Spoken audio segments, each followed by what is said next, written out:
Hello everyone, welcome to Sam's learning point. Sam's learning point या आपल्या चॅनलवर तुमचं सर्वांचं सहर्ष स्वागत आहे. डिअर स्टुडंट, आज आपण standard 9 my English course book मधील 1.4 द स्टोरी ऑफ टी हा लेसन खूप सोप्या भाषेमध्ये इथे समजून घेत आहोत. Let's start. Let us begin with a question. चला एका प्रश्नांनी सुरुवात करू. Can you name the most widely consumed beverage in the world? After world, पाण्यानंतर सर्वात जास्त पेलं जाणारं पेय कोणतं आहे? काय तुम्ही गेस करू शकताय? अंदाज त्याचा बांधू शकता का? सांगू शकता का? Perhaps many of you have guessed the answer. कदाचित बऱ्याच जणांनी याचं उत्तर शोधलं असेल किंवा अंदाज केला असेल, गेस केला असेल. The most popular beverage in the world is T. जगातील सर्वात प्रसिद्ध आणि खूप मोठ्या प्रमाणात घेण्यात येणारं जे पेय आहे ते म्हणजे चहा. The fresh aromatic brew with which people like to begin their day. हे एक फ्रेश म्हणजे ताजंतवानं आपल्याला करणारं, अरोमॅटिक म्हणजे कडक असणारं पेय आहे. या पेयमुळेच लोकांची दिवसाची सुरुवात होते. इट हॅज रिफ्रेशिंग ॲस्ट्रिजंट म्हणजे कडक, sharp flavour. It is actually made by brewing, that is by infusing the boiling water the leaves and shoots of plant whose botanical name is the botanical म्हणजे वनस्पती शास्त्रीय नाव is Camellia sinensis. The leaves are at first dried, cured and processed before they are packed and sold to us. तर हे बघा, हे एक पेय आहे. हे कसं पेय बनवलं जातं? तर हे पेय, त्याचं बॉटनिकल नेम आहे कॅमेलिया सिन्सेस. या वनस्पतीच्या पानापासून आणि त्याच्या काही रूट्सपासून, शूटपासून हे बनवलं जातं. The leaves are at first dried म्हणजे सुरुवातीला त्याचे जे पानं आहेत ते ड्राय केले जातात, कोरडे केले जातात, वाळवले जातात, फ्रेश केले जातात, कट केले जातात. Curled and processed before they are packed म्हणजे ते विकण्याच्या आधी, पॅक करण्याच्या आधी पहिल्यांदा ते ड्राय केले जातात, कडक केले जातात, मग ते सुकवले जातात, त्यानंतर ते पॅक केलं जातं आणि मग विक्री केली जाते. जे चहा आहे म्हणजे टी ही वनस्पती आहे. तिचं वनस्पतीचं नाव आहे कॅमेलिया सिन्सेस. लक्षात ठेवा, चहाचं वनस्पती नाव आहे कॅमेलिया सिन्सेस.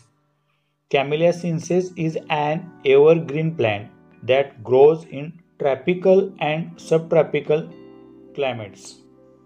म्हणजे कॅमेलिया सिन्सेस हे एव्हरग्रीन म्हणजे ताजंतवानं प्लॅन्ट आहे आणि हे उष्णकटिबंधीय आणि उष्णकटिबंधीय या वातावरणामध्ये, या क्लायमेट्समध्ये येतं. The T plants require at least 100 up to 125 centimeter of rainfall a year and prepare acidic soil. म्हणजे बघा, या टी प्लॅन्टसाठी जे पावसाची आवश्यकता असते, रेनफॉलची 100 ते 125 सेंटीमीटरपर्यंत वर्षभरात पावसाची आवश्यकता असते. आणि ॲसिडिक सॉईल म्हणजे आम्लीय मातीची गरज असते. Many of the world's best tea estates are located on hill slope. म्हणजे जगामध्ये सर्वात जास्त आणि बेस्ट जे क्षेत्र व्यापलेलं आहे ते डोंगर उतारावर, अशा जागीच जगामध्ये या चहाच्या मळ्याची निर्मिती झालेली आहे. Many of the world's best tea estates are located on hill slope at elevation of up to 1500 meters.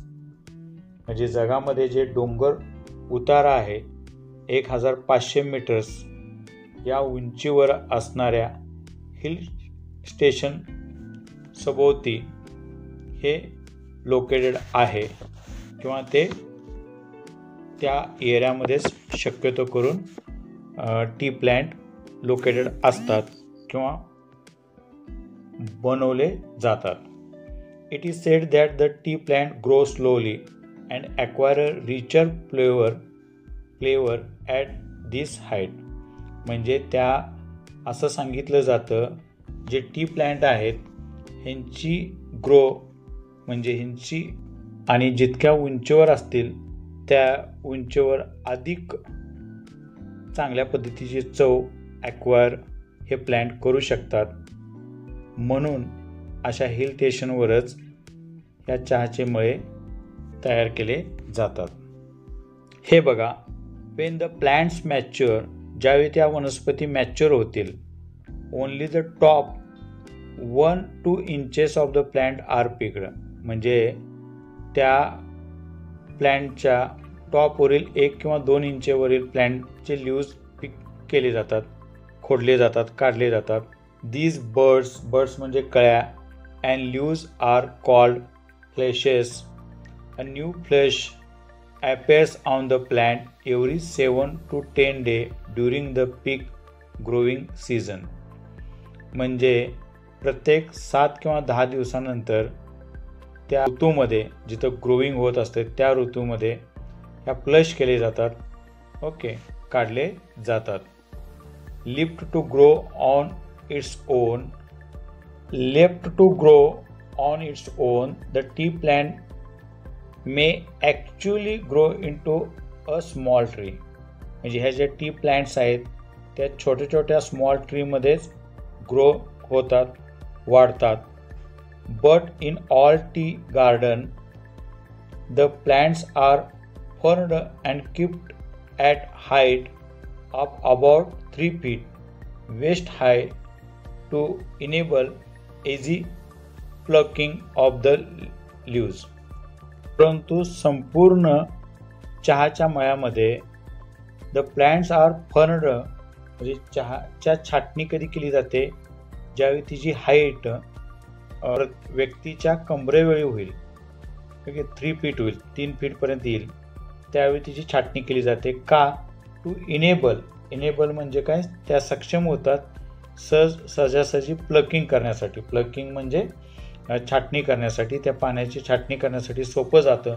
म्हणून शक्यतो करून जे काय चहाचे मळे आहेत ते चहाचे मळे 3 फूट झाल्यानंतर म्हणजे आपल्या कमरे एवढे आल्यानंतर त्याची छाटणी केली जाते. The teas we buy are usually classified according to their leaf size. म्हणजे चहा ज्यावेळी आपण खरेदी करतोय त्यावेळी ते खरेदी करताना त्याचे वर्गीकरण खालीलप्रमाणे करतो, त्या पानाच्या साईजचा विचार करून. Accordingly we have first Assam type of tea. सर्वात आधी जे आपण बघतोय ते ओके क्रमाने आसाम टाईप ऑफ टी, आसाममधील प्रकारचा एक चहा.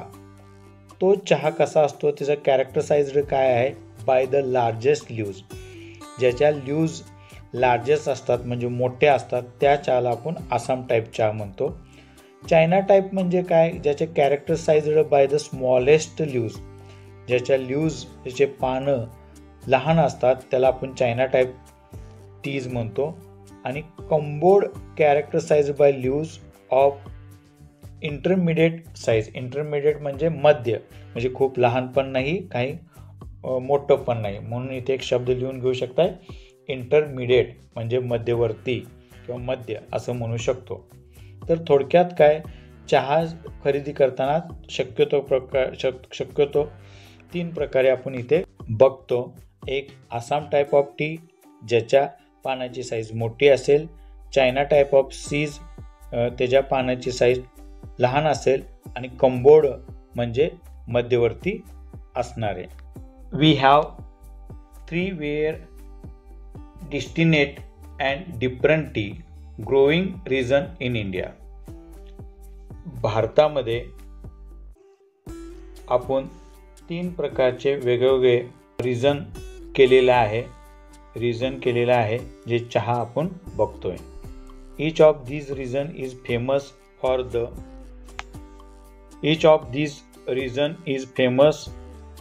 for the special type of tea in produce.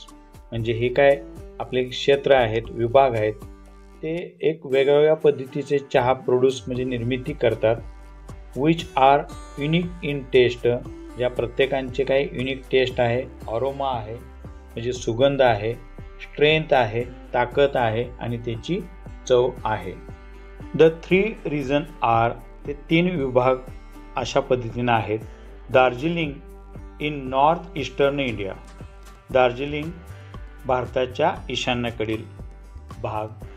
Assam in फार नॉर्थ ईस्ट इंडिया, म्हणजे आसाम म्हणजे उत्तर पूर्व या भागामध्ये, थोडंसं लांब उत्तर पूर्व भागामध्ये. अँड निलगिरीज इन साऊथ इंडिया, म्हणजे निलगिरी हे दक्षिण भारतामध्ये. म्हणजे थोडक्यात आपल्या भारतामध्ये चहाच्या मळ्याचे 3 प्रकार पडतात. एक दार्जिलिंग ईशान्येकडील भाग, दुसरा उत्तर पूर्व भारतामध्ये आसाम आणि निलगिरी दक्षिण भारतामध्ये. तर विद्यार्थी मित्रांनो, page number 18 1.4 the story of T इथेपर्यंत आपण समजून घेतलेलं आहोत. आय होप तुम्हाला खूप सोप्या भाषेमध्ये हे समजलं असेल. याचा पुढचा भाग आपण पुढील व्हिडिओमध्ये बघणार.